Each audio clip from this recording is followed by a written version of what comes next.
Alors j'ai le groupe 12, ça va très bien. Lúc đó tôi quyết định là chọn ngay nhóm 12. Mais j'aimerais savoir pourquoi.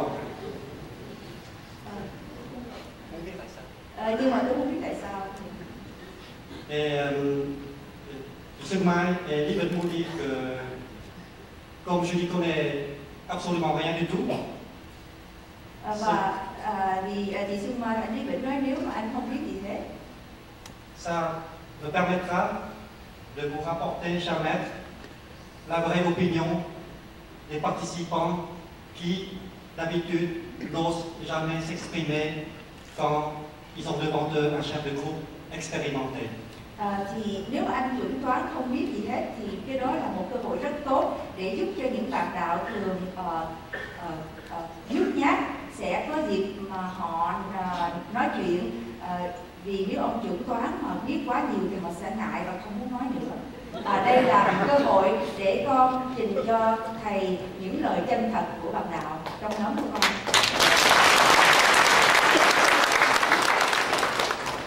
Alors, cher maître, aujourd'hui, pour être sûr, garantie, c'est vraiment la voix des pratiquants qui comprennent beaucoup de pratiquants qui sont venus pour la première fois au congrès.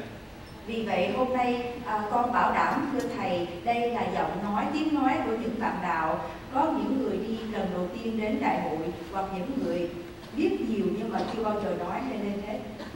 Et chers mes pratiquants, je fais appel à votre indulgence. Và kính thưa quý bạn đạo, tôi mong quý bạn đạo sẽ thông cảm. Les opinions qui seront présentées par Jacqueline peuvent vous sembler parfois naïves, parfois inexpérimentées. Vì những lời nói chân thật mà chị Jacqueline sẽ trình bày đây, có thể bạn sẽ thấy là có vẻ như là không có kinh nghiệm nhiều hoặc là thô thiển. Mais gardez à l'esprit que c'est l'opinion d'un groupe qui n'a pas eu la chance de parler notre langue. Nhưng đây là một nhóm không có cơ hội nói một thứ tiếng nào ngoài tiếng Pháp. Không hiểu tiếng Việt Nam, một nhóm không hiểu tiếng Việt Nam.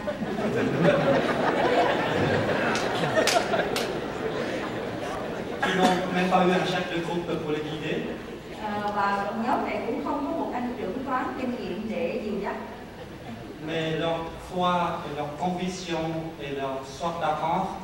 Nhưng mà vì cái sự khao khát học hỏi và vì cái niềm tin tuyệt đối nhờ niềm tin của họ, ne sont pas moins profonds que n'importe lequel d'entre nous. Họ có dù họ không hiểu tiếng Việt nhưng nhờ niềm tin và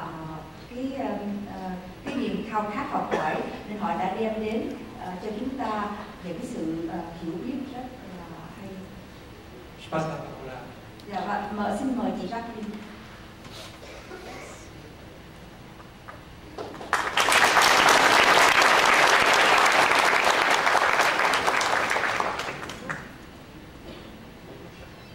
Alors, comme vous l'avez compris, je représente le groupe francophone.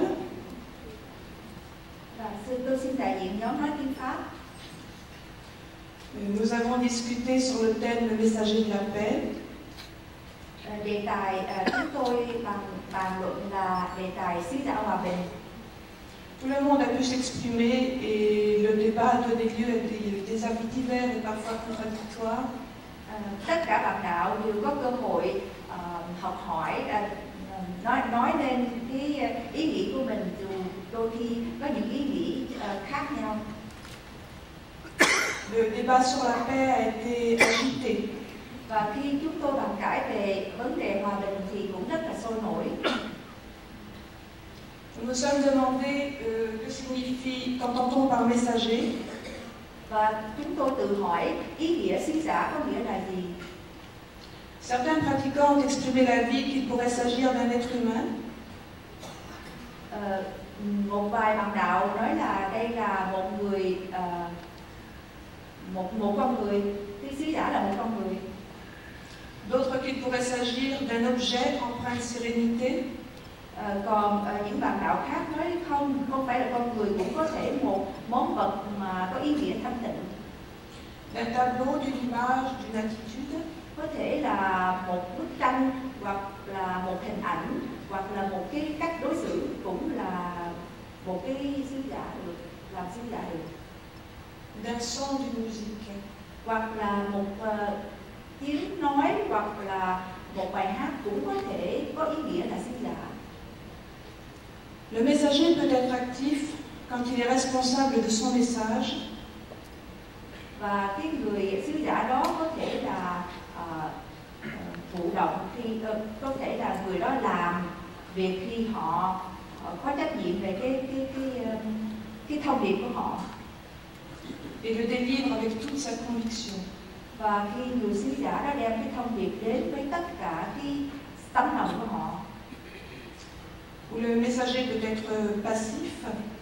Hoặc là người sứ giả đó có thể là thụ động thôi.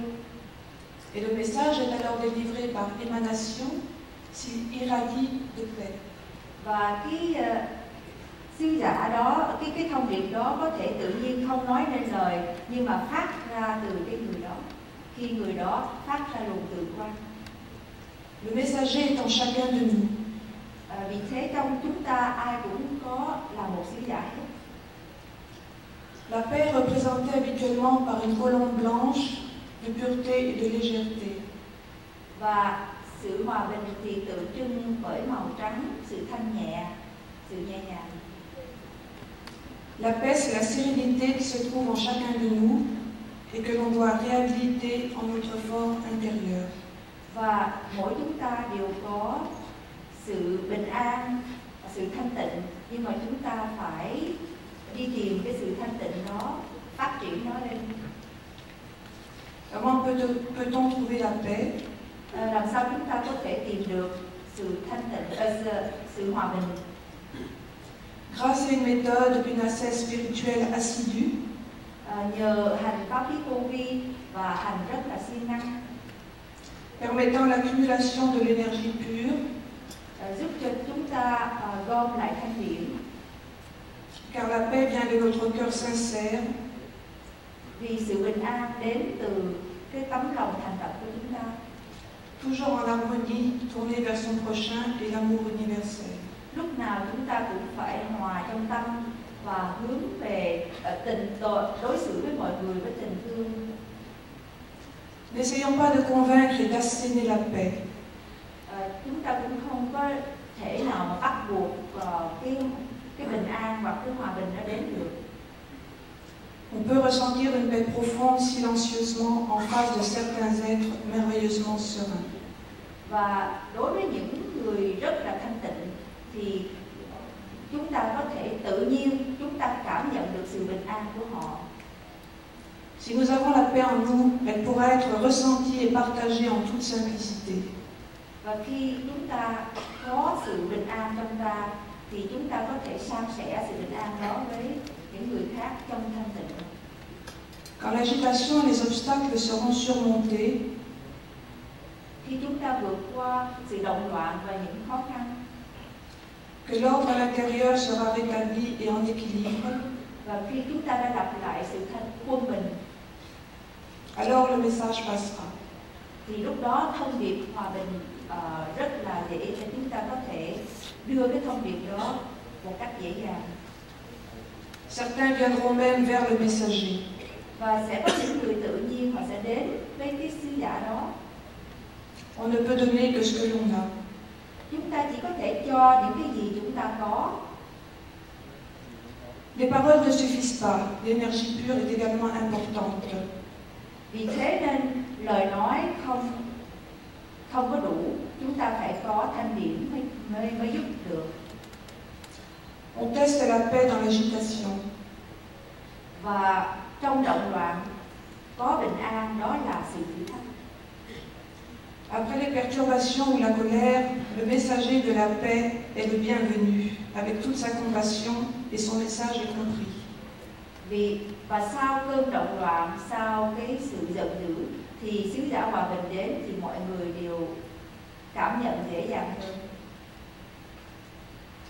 Finalement, il faut pratiquer assidûment pour prétendre atteindre la paix infinie en nous. Và sau cùng chúng ta phải tham thiền thật là siêng năng mới đạt được cái bình an trong nội tâm của chúng ta. Et à partir de ce moment-là, le message sera délivré automatiquement. Và khi chúng ta đã đạt được bình an rồi thì sứ giả hòa bình sẽ chúng ta sẽ đem đến hòa bình một cách tự nhiên. Quelqu'un a posé une question, peut-on être messager de la paix sans être en paix avec soi-même et apporter la paix aux autres? Nous n'avons pas la réponse à la question. Và trong nhóm của chúng con có đặt lên câu hỏi, chúng ta có thể làm một sứ giả hòa bình hay không khi chính trong nội tâm chúng ta không có được sự bình an? Và cái câu hỏi đó chúng con không có được, chưa có trả lời được một cách ổn thỏa. Voilà, c'était les idées du groupe.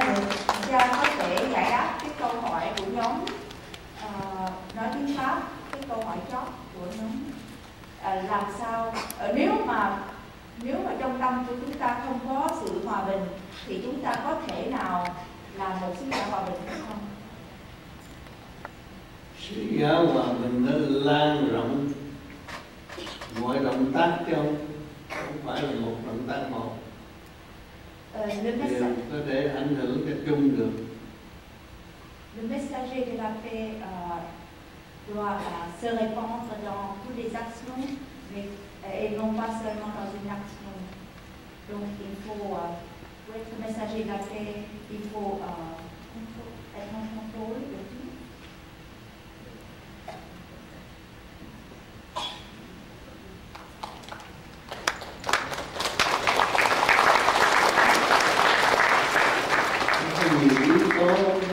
Il y a beaucoup de critères pour devenir un messager de la paix. Ce n'est pas simple d'être un messager de la paix.